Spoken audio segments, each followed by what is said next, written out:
Mateo 13. Mateo 13. Vamos a leer el versículo 58. Amén. Si se puede poner de pie para saber que usted ya lo tiene. Amén. Bueno, vamos a leer desde el 57 solo para tener el contexto de por qué le dijeron esto. Y se escandalizaban de él. Pero Jesús les dijo: no hay profeta sin honra, sino en su propia tierra y en su casa. Y no hizo allí muchos milagros a causa de la incredulidad de ellos. Porque estaba, solo para que tengan el contexto, estaba Jesús en su tierra, en Nazaret, y cuando él empezaba a hacer milagros, vino la gente que le conocía, que le había visto crecer, y decían, y se escandalizaban de él, porque decían: ¿de dónde pues tiene todas estas cosas? Entonces Jesús fue el que mencionó: no hay profeta sin honra, sino en su propia tierra y en su casa. Y no hizo ahí muchos milagros a causa de la incredulidad de ellos. Padre, te damos gracias en esta mañana. Gracias, Señor, por tu fidelidad, por tu bondad. Gracias porque podemos venir a tu casa. Gracias, Señor, porque nos has traído hasta aquí, por tu misericordia, por tu amor, por tus bendiciones. Gracias, Señor, porque podemos declarar que tú has sido bueno. A veces, Señor, no nos damos cuenta que nuestra incredulidad detiene muchas cosas. A veces nuestra incredulidad para bendiciones, para milagros, y no nos damos cuenta, Señor. Pero estamos en esta mañana para poder declarar que tú eres el Dios de lo imposible, tú eres el Dios de los milagros. Estamos aquí con fe, Señor, porque aunque hay adversidades, aunque hay dificultades, aunque hay problemas, estamos aquí declarando que tú eres nuestro Dios, que tú tienes todo bajo control, que no hay nada que se salga de tu mano, que tú miras todo. Así que te damos gracias por esta mañana, gracias por cada hermano y hermana que ha venido en esta mañana para recibir de parte tuya esa palabra fresca. Que la reciban con gozo, que sea de mucha edificación, en el nombre de Jesús. Amén y amén.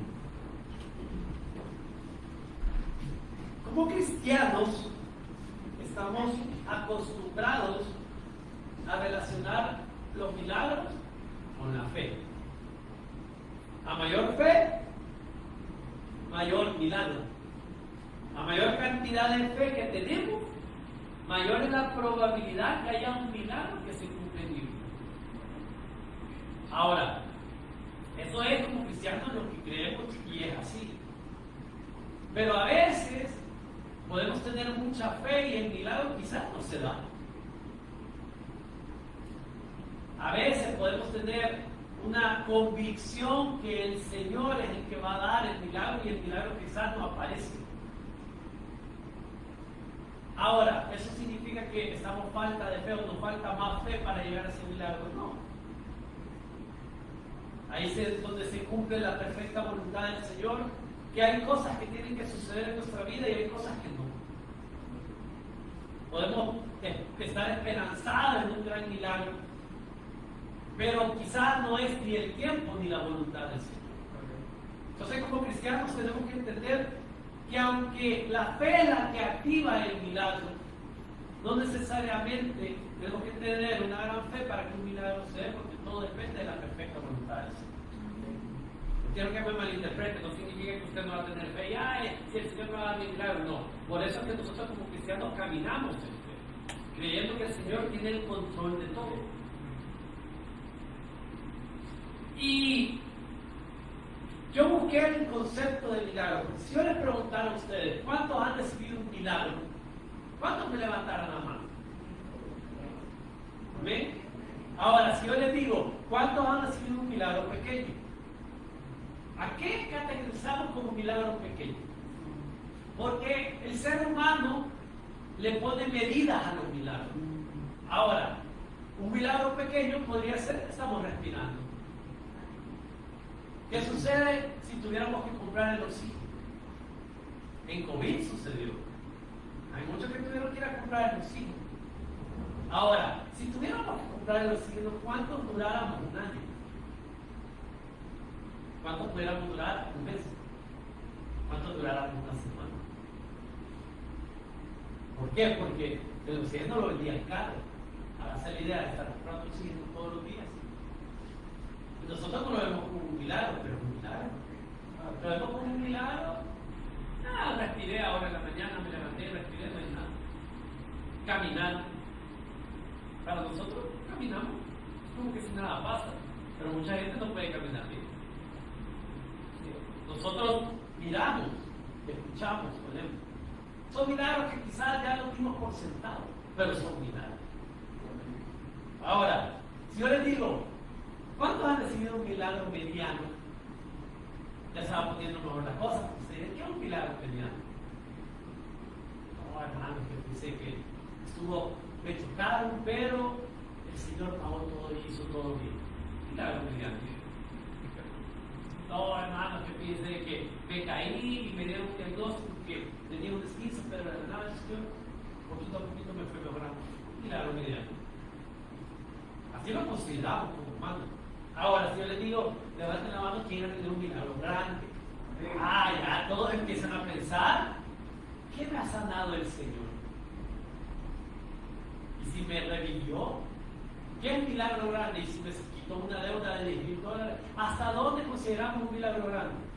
Si alguien me perdonó una deuda de $10, que era una amistad suya, le digo, no me pagues, tranquilo, así dejémoslo. Ya no pagué $10. Pero si fueran $10,000, lo consideramos un milagro grande. Ya le pusimos categoría al milagro. ¿Por qué les digo esto? Porque yo busqué el concepto de milagro y dice, hecho no explicable por las leyes naturales y que se atribuye a intervención sobrenatural de origen divino. Ese es el concepto del milagro. Por ende, el milagro no tiene categorías. El milagro, con el simple hecho que no sea explicado por leyes naturales y que se atribuya a una intervención de Dios, ya aplica milagro.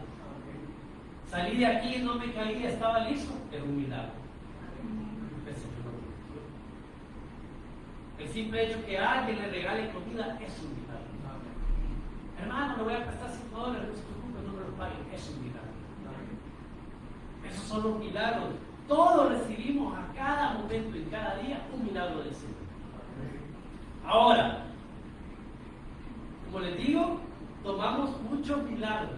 Pero ahora yo les voy a hablar de un milagro que para mí, esta es mi percepción, no significa que así está en la Biblia, es mi percepción. Me puede decir si quiere al final del culto, hermano, yo lo comparto con usted, no hay ningún problema.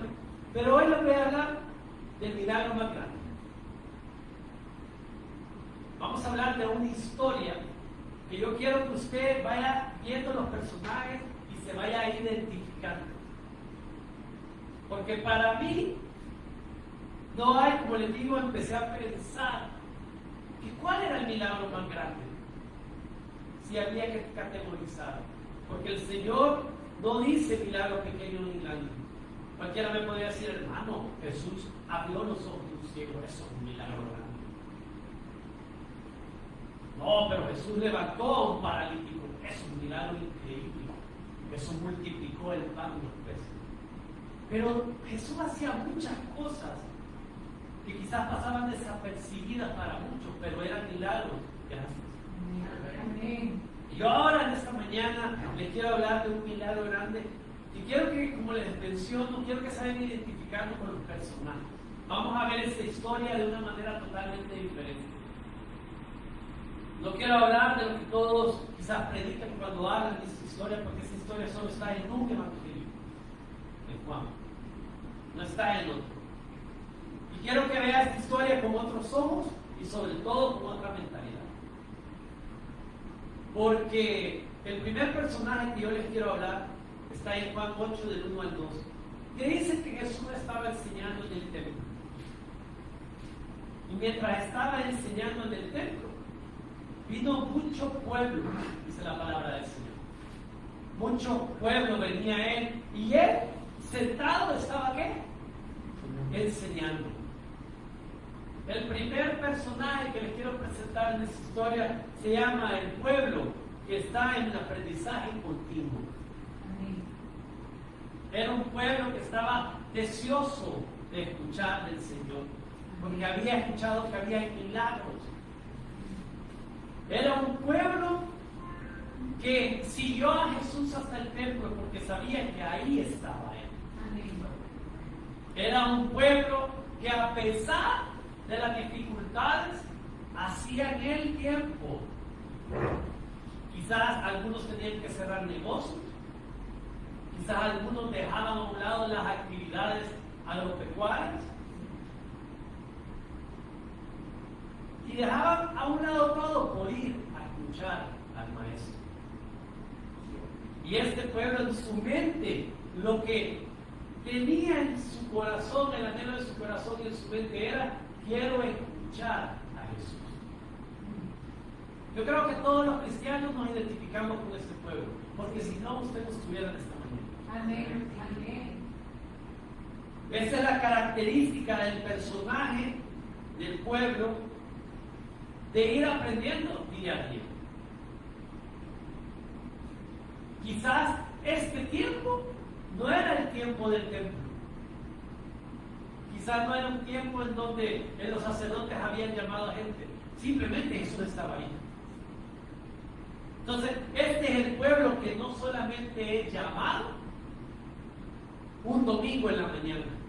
Este es el pueblo que día a día quiere escuchar la voz del Señor. Amén. Amén. Amén. Y quizás no hay muchos cristianos así. Porque muchos cristianos solo quieren venir el domingo. O muchos cristianos solo creen escuchar a Dios una vez a la semana y con eso basta. Pero este pueblo no era así. Este pueblo fue al templo cuando quizás no era tiempo de ir al templo. Dejó sus actividades para escuchar del Padre. Porque reconocía que en Jesús había algo diferente. Y nosotros, como pueblo del Señor, así tenemos que ser. Es difícil, pero así tenemos que ser. Este pueblo entendía que en la palabra de Jesús había algo especial. ¿Por qué viene usted el domingo a la iglesia? ¿Hay algo especial para su vida? Amén. Amén. ¿Por qué lee la palabra? ¿Qué es lo que usted encuentra aquí? ¿Qué es? ¿Hay algo especial? ¿Hay algo en su corazón que le dice: el Señor tiene algo diferente para ti? Amén. Porque ese es el pueblo. Ese es el primer personaje que tenemos que identificar en esta historia. Un pueblo deseando estar cerca de aquel que le enseña. Amén. ¿Estamos cerca del que nos está enseñando? Porque es bien fácil venir a aprender a la iglesia cuando toca, pero ¿y cuando no toca? Estamos aprendiendo allá afuera. Estamos siguiendo a Jesús allá afuera, en otros lados que no sea cuando el sacerdote dice que hay que estar en el templo. Entonces hay que entender que el cristianismo no solo es un periodo de la semana, no solo es un tiempo de la semana. El cristianismo es búsqueda constante, aprendizaje continuo. Gracias, hermano. Es aprendizaje continuo. Si usted no está creciendo mientras está trabajando, no está creciendo en el Señor, algo está fallando. No, hermano, pero yo tengo muchas cosas en el trabajo, yo no puedo estar pensando en la Biblia, algo está fallando. Si usted tiene su negocio y su negocio, usted está más preocupado por querer hacer más dinero y no está preocupado por ser justo, algo está fallando. Si usted está allá afuera y usted, en vez de ser lleno de amor, se preocupa más por ser más bendecido, algo está fallando. Porque allá afuera nosotros tenemos que estar en aprendizaje continuo. Y ese es el primer personaje. Ahora, ¿Cuál es el segundo personaje que yo le quiero hablar? Porque cada uno de estos personajes recibió el mismo milagro de Jesús. Se van a dar cuenta cómo. Dice la palabra del Señor que después vinieron ¿quiénes? Los escribas y los fariseos. Y trajeron una mujer sorprendida en adulterio. Y la pusieron en medio. A estos les vamos a llamar los personajes rectos justos. ¿Por qué les vamos a llamar así? Hermano, pero Jesús criticaba a los fariseos, criticaba a los escribas. Claro que los criticaba, porque ellos pedían cosas que ni ellos cumplían. Sí. Porque ellos se consideraban justos y rectos. El primer personaje que era el pueblo, dijimos aprendizaje continuo. Este personaje, esos personajes son los justos y los rectos. Ahora, ¿se ha identificado alguna vez con un fariseo y con un escriba? No, hermano, ¿cómo voy a identificar con estos que dice la Biblia que Jesús tanto? Pero fíjense que tenemos más en común con ellos, a veces que con Jesús. Y es bien difícil escuchar esto, pero la verdad, estos hombres, veamos la historia, encontraron a una mujer en adulterio y lo primero que hicieron fue donde Jesús decirle, esta mujer ha pecado. ¿Estaban en lo correcto ellos, sí o no? Sí. Sí. De acuerdo a la ley de Moisés, ellos estaban haciendo lo correcto. Y cuando alguien peca, ha pecado, ha sido destituido de la gloria del Señor. Claro, sí es verdad, pero nos volvemos jueces, como hicieron esos hombres. Esos hombres que tenían que, porque Jesús lo mencionó, ser los que daban acceso a la puerta para que ellos entraran libremente a recibir el perdón del Señor, eran los que se ponían a la puerta a que nadie entrara. Así dijo Jesús. Y muchas veces nosotros como cristianos estamos negándole la puerta del perdón al Señor más de una vez. La característica de estos hombres que estaban cegados por la ley. La ley mandaba más que el amor de Dios. Los mandamientos eran mayores que la gracia y el favor de Dios. Eso es lo que pensaban estos sacerdotes y escribas. Yo los veo a ellos y no los podemos ver como malos, porque en efecto ellos estaban llevando a una mujer pecadora. Ahora, miren qué tiempo hay que tener para descubrir a esta mujer pecando, porque yo me imagino que estos hombres han de haber visto a la mujer y han de haber dicho, esta se ve algo calenturienta. Esta mujer se ve como que si algo vacilona, suelta. Sigámosla. ¿Cómo la encontraron? Ahí dice, mire, la encontraron sorprendida. O sea, que la mujer no es como que les dijo, vengan a ver todos. La encontraron en el acto. Muchos gurús y gente que lee la Biblia y expertos dicen que quizás los fariseos le hicieron la trampa. Pero yo lo que veo es que, imagínense estar esperando que la mujer cayera en el acto. Eso no tener tiempo. Eso sí es perder el tiempo. O sea, estamos hablando de hombres de cultura. O sea, estos hombres leían la palabra, tenían acceso a la palabra. Esa era la característica de ellos en ese tiempo, que eran de los pocos que podían leer la palabra, tenían conocimiento de Dios, de las leyes. Y en vez de estar enseñando, en vez de estar haciendo algo mejor, decidieron este día específico ir a esperar que la mujer pecara. Y a veces como cristianos, en vez de estar bendiciendo a otros, perdonando, amando, ocupamos nuestro tiempo para hundir a alguien en vez de levantarlo.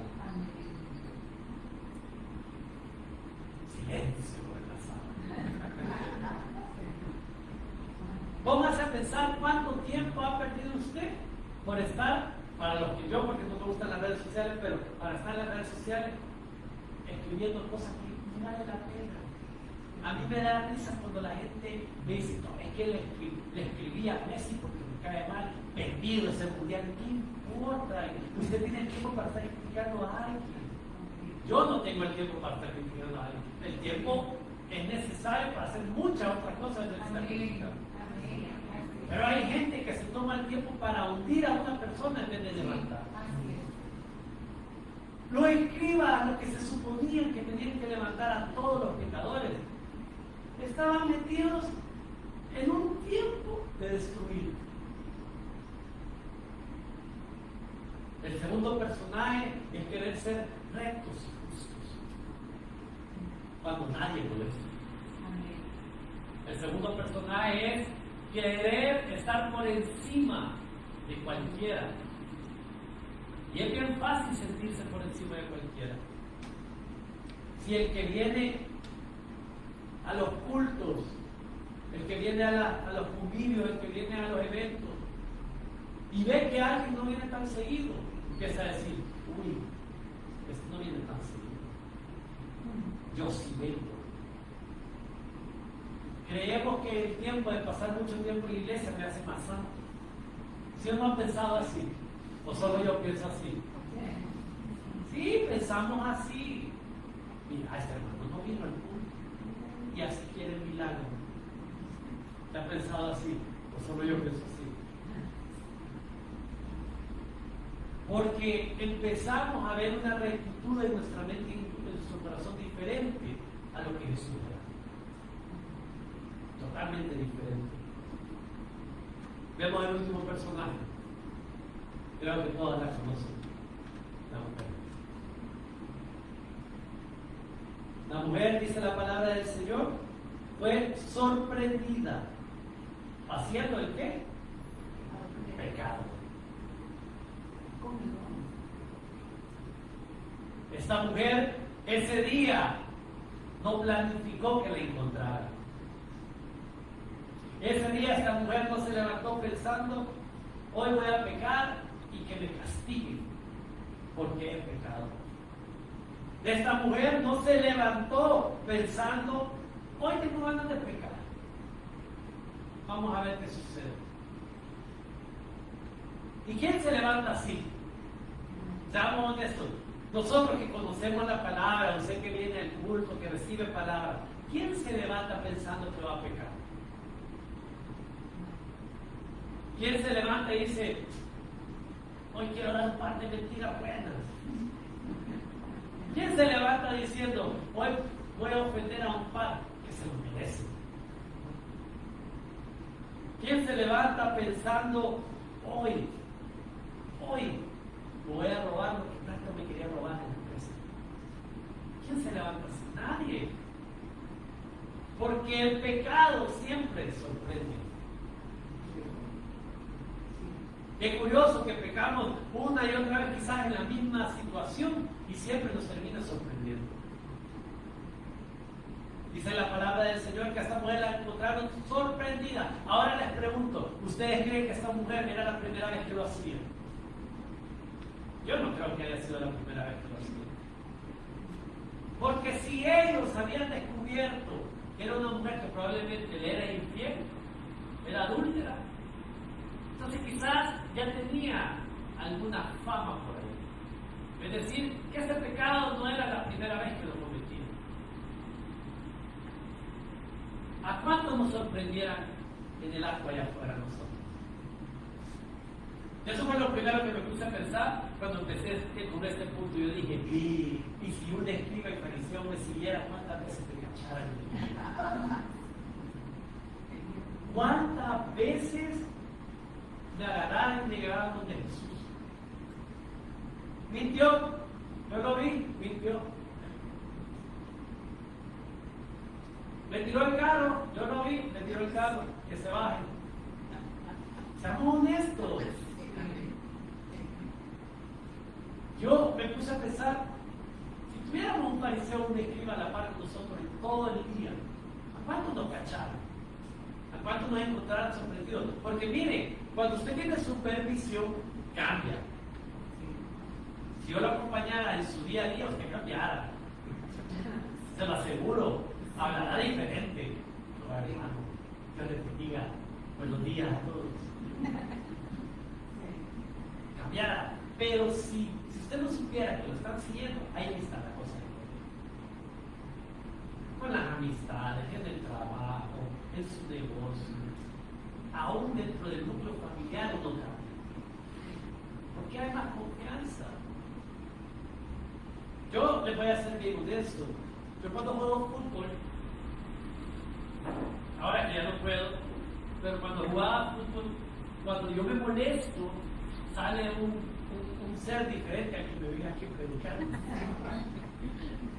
Y todas mis amistades son muy malcriadas, todas mis amistades. Y cuando yo estaba con ellos en el mundo, se me salían un par de palabras, lo acepto. Pero ya cuando empecé a meterme más con el Señor, traté y dije, ya no quiero ser así. Amén. Amén. Pero les voy a ser honesto, el fútbol provocaba en mí algo diferente. Por alguna razón. Para los que son de los que les gusta el deporte o para los que son competitivos, suelta, algo sale.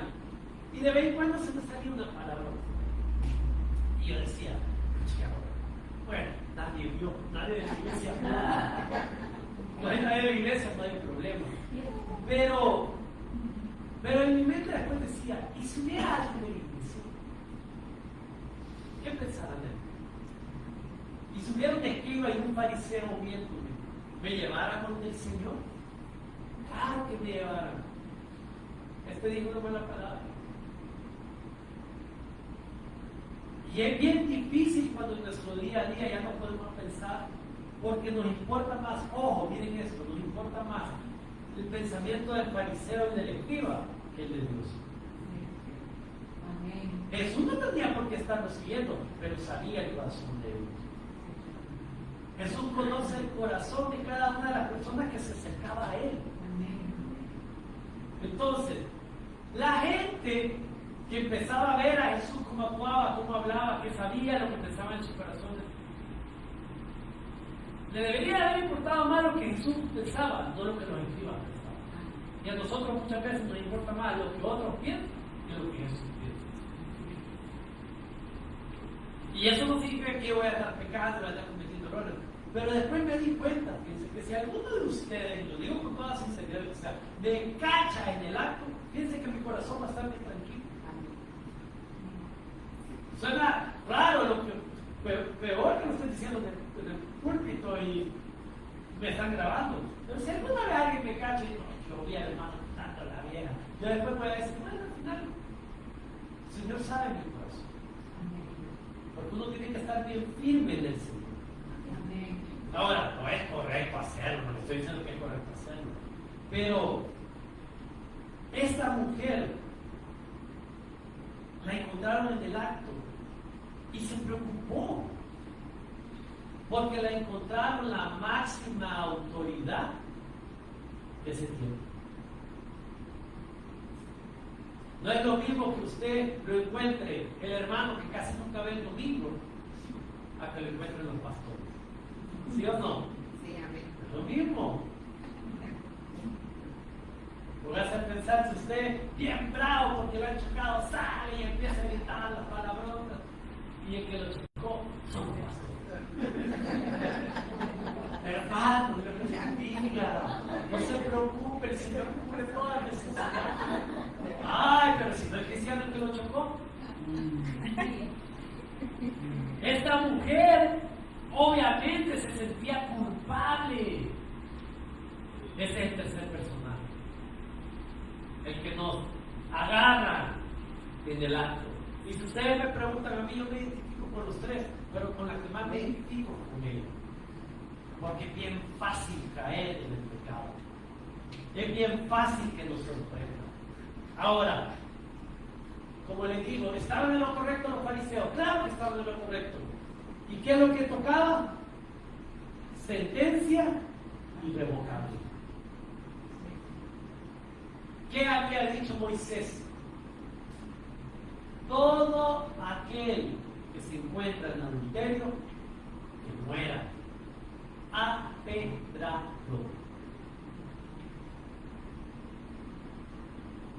¿Saben cuál fue la regada de ellos? Preguntarle a Jesús. Porque ellos estaban en todo su derecho para tirar la piedra. Por eso que Jesús dijo que Él vino a cambiar todo. Porque los fariseos estaban en lo correcto. Si esa es la ley de Moisés, es la ley que se había escrito los 10 mandamientos con la mano de Dios. No era cosa sencilla. La sentencia era irrevocable. Esta mujer, a los ojos de la ley, a los ojos del mundo, tenía que morir. Sin necesidad de ir a preguntar a Jesús. ¿Por qué le fueron a preguntar a Jesús? Porque querían ver qué hacía Jesús. Eso era todo. Pero estos hombres, ¿ustedes creen que no iban con las piedras ya en la mano? Así dice la Biblia. Ellos ya llevaban, ellos no llevaban solo a la mujer empujada, desnuda, llevaban piedras en la mano. Ya listo, y le digo, mandó Moisés que a todo pecadora hay que apedrearla. ¿Y tú qué dices? Sentencia irrevocable. ¿Y qué es lo que dice la ley de nosotros? ¿Qué es lo que dice? Ya saben el versículo, y todos están destituidos de la gloria de Dios. Porque todos han pecado. Ninguno de nosotros deberíamos estar aquí. De acuerdo a la ley, de acuerdo al hombre, ninguno de nosotros merecemos estar en esta mañana. Pero tuvimos la suerte, aleluya, que vinieron escribas y fariseos y en vez de matarnos a nosotros, fueron a preguntarle a quién. A Jesús. ¿Y tú qué dices? Y cuando usted estaba en medio del pecado, en medio del dolor, en medio de la aflicción, cuando usted estaba en pecado, alguien le preguntó, quizás el enemigo, el diablo, a saber, alguien le dijo a Jesús, ¿y tú qué dices de esto? Hay una sentencia irrevocable para este. Este ya no necesita ser más bendecido. Este ya no necesita ser levantado. Este ya no necesita recibir gracia ni favor de Dios. La regada que cometieron es que le preguntaron a Jesús. Aleluya. Y cuando a usted lo estaban sentenciando, la regada que cometieron es que le fueron a decir a Jesús, y a la vida de este o de esta, ¿qué va a hacer? Y ese es el milagro más grande, hermano, el perdón y el amor de Jesús. No. Claro que es un milagro grande, pero para mí no es el más grande. Les voy a decir para mí el milagro que yo veo en esta historia. Porque impactó ese milagro a los tres. Es el milagro que yo le llamo el milagro silencioso. El milagro que quizás no mucha gente ve. Porque si yo les preguntara, ¿quién no vio al cojo caminar? Todos lo vieron. ¿Quién no vio a un ciego ver? Al ciego Bartimeo ver? Todos lo vieron. ¿Quién no vio la mano de aquel leproso que fue sanada? Todos lo vieron. Pero aquí va el milagro que para mí, si usted me pregunta, es más grande, porque impacta a todos. No queda ningún personaje sin ser impactado. Entonces yo no sé a cuál de los tres usted se identificó más, pero le aseguro que lo que hace Jesús con sus palabras impacta más allá de lo que pueda hacer un milagro. Amén. Porque si el milagro que usted está deseando o que vivió solo le benefició, pero no le transformó, no es un milagro completo. Lo vuelvo a repetir para que les entre en la mente. Si usted está pidiendo por un milagro, claro, todo milagro nos beneficia. Si yo quiero un milagro de salud, me va a beneficiar. Ser sanada de cáncer no beneficia. Claro que sí, es un día más de vida. que me quiten una deuda de 15,000, 20,000, 30,000 dólares no beneficia. Claro que sí. Me da una nueva oportunidad para seguir. Al dice todos sus milagros. Milagros de salud, milagros económicos, milagros de familia. Que usted no vea una familia restaurada no es bendición. Claro que es bendición. Ahora, ¿me benefició? Me benefició, sí, pero me transformó. El milagro más grande de Jesús no eran los milagros físicos. El milagro más grande de Jesús no era que un paralítico se levantara, no era que un ciego mirara, no era que un cojo pudiera saltar. El milagro más grande de Jesús era que somos acusados en nuestra conciencia. Hay una transformación en nosotros. Amén. El milagro más grande de Jesús no era que Él podía hacer cosas físicas, era que en el interior la gente cambiaba. Ese es el milagro más grande. El milagro más grande de Jesús no era que la mujer era perdonada cuando Él le dijo: el que esté libre de pecado tire la primera piedra. Era lo que estaba provocando en el interior de todos. Aleluya. Porque cuando Jesús habla, algo provoca en nuestros corazones. Y por eso es que usted tiene que pensar: estoy escuchando a Jesús. Está hablando Jesús a mi vida, no solo a través de una palabra, no solo a través de una prédica, no solo a través de una alabanza. ¿Qué le está diciendo Jesús? Porque Jesús, cada vez que alguien le llega a sentenciar a usted, le dice: ¿y tú qué dices, Jesús? Cuando usted se sienta en pecado, cuando usted se sienta que alguien lo está criticando, que alguien lo está hiriendo, que alguien lo está bajando, lo primero que tiene que hacer usted es: ¿y qué dice Jesús? Aleluya. Porque si Jesús dice: este es libre, este es santo, Amén. este es mi hijo, mi hermano, Amén. ya no hay nada que se pueda hacer. Si Jesús dio ya una sentencia por encima de la sentencia legal, ya no hay nada que se pueda hacer. Amén. Este es el milagro más grande.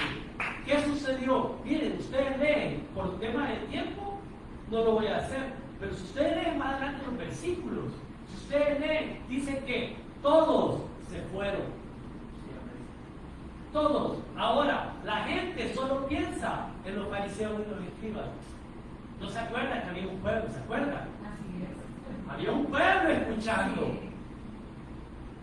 Un pueblo que cuando vieron a los escribas, ¿qué fueron los primeros que hicieron? Para matar piedras.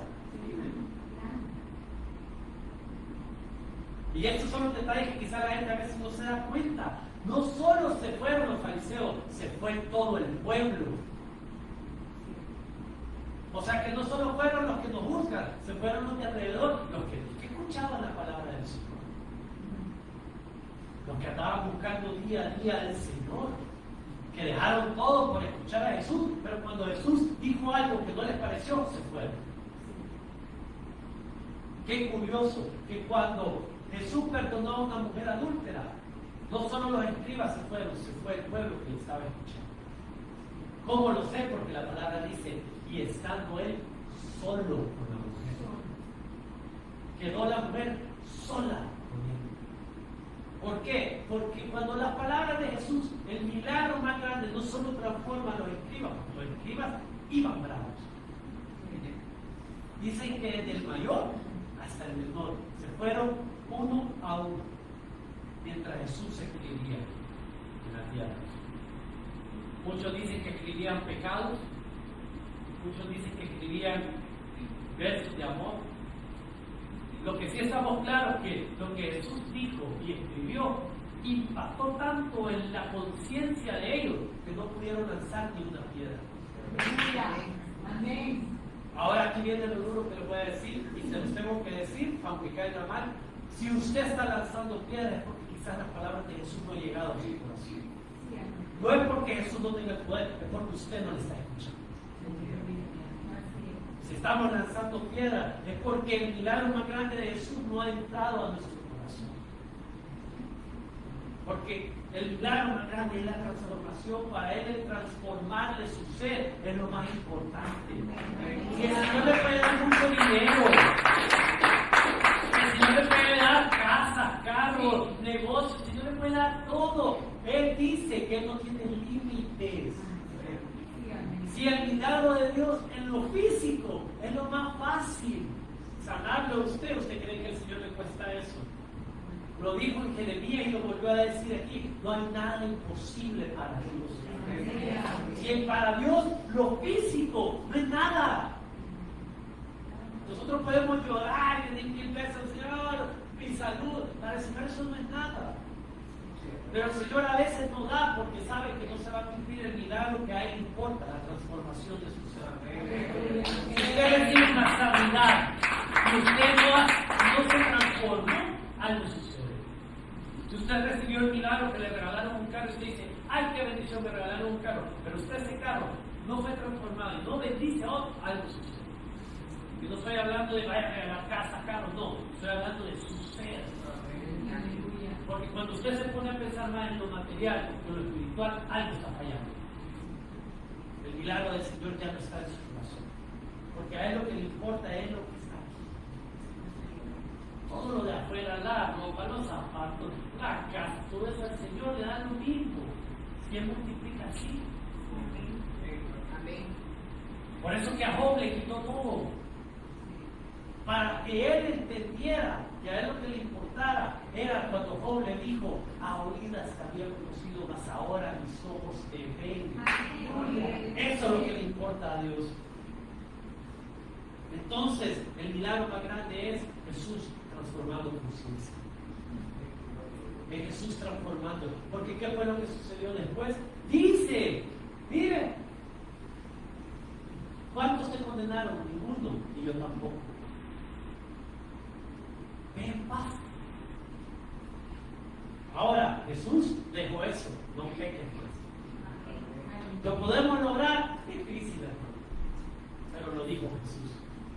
A todo el que le hacía un milagro, Jesús hacía, para los que leen la palabra lo van a saber, Jesús hacía esto, le decía, ve a donde el sacerdote, presenta tu ofrenda, y no le digas a nadie eso. Vete en paz. Y ya no pequé. Porque Jesús le importaba más que ser famoso él, es que ellos fueran transformados. Y créanme, el Señor tiene muchos milagros para su vida, hermano. Jesús tiene muchos milagros para cada uno de nosotros, pero no vas a pensar, ¿me va a beneficiar o me va a transformar? Hermano, yo estoy orando para que mi familia sea restaurada. Ajá. Y cuando sea restaurada, ¿qué va a hacer usted? ¿Lo va a traer aquí? No estoy hablando solo a la iglesia como tal, lo va a traer a los pies de Cristo. ¿Va a ser una familia amorosa, unida? ¿O van a ser los mismos de siempre? Hermano, yo estoy orando para que el Señor sane mi salud. Y cuando le dé salud, ¿qué va a suceder? Ahora, hermano, tengo que empezar a ver por mi negocio, por mi trabajo. Entonces se olvidó de lo que Dios hizo en su vida.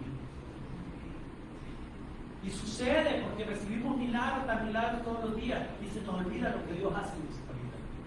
Por eso que Jesús dejó aquí uno de los leprosos. 10 eran, solo uno regresó.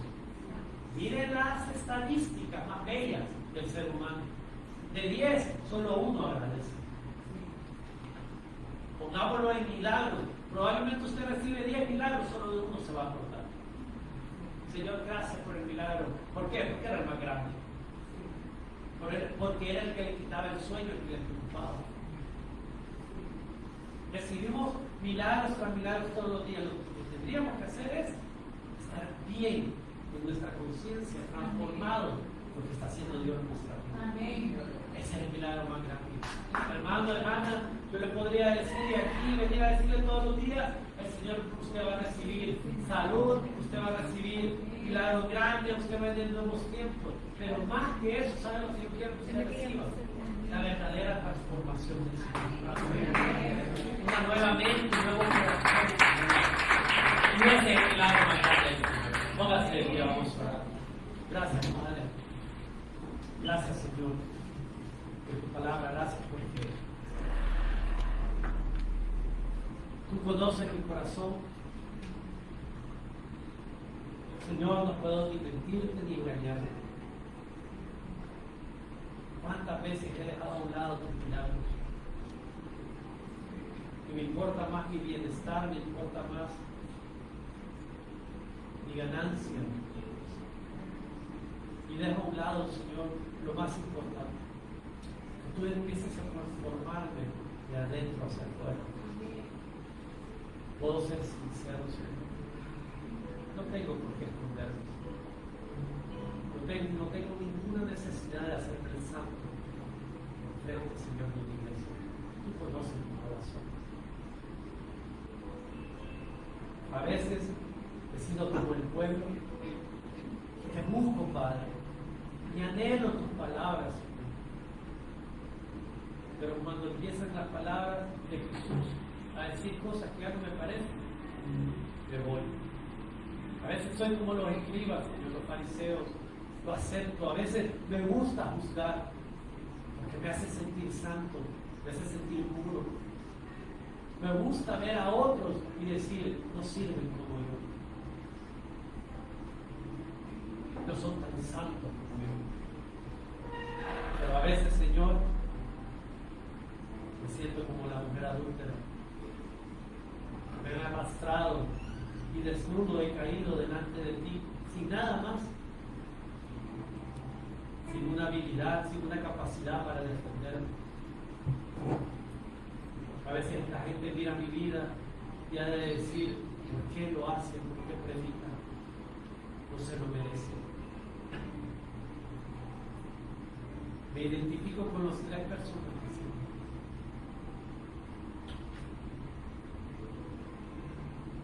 Pero tú le hablaste a los 3. Porque mientras decías que tiráramos la piedra a todos aquellos que estábamos libres de pecado, no solo le hablabas al pueblo y los fariseos, le hablabas a la mujer, estabas transformando su corazón. Y cuando Jesús le preguntó, ¿cuántos te condenan? Ella dijo, ninguno.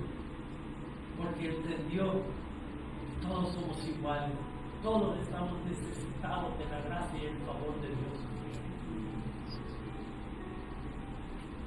Hermano, no se abata porque la gente nos quiera crucificar, porque el mundo nos odie, porque aún la misma iglesia a veces nos persiga. Eso no es el milagro más grande si nos saca, nos libra de las manos de ellos, Señor. El milagro más grande es que comprendamos que nadie nos condena, porque ni el mismo Jesús nos condena a nosotros. Nadie nos puede hacer sentir menos. Nadie nos puede dejar en el suelo, ni nadie puede tirar la primera piedra. Porque nada nos puede separar del amor de Dios. Ese es el milagro más grande. Somos transformados por Él, por su palabra, por su amor, por su gracia. Yo bendigo a este pueblo, bendigo a cada hombre y cada mujer, cada hermano y cada hermana, cada siervo y cada sierva en esta mañana.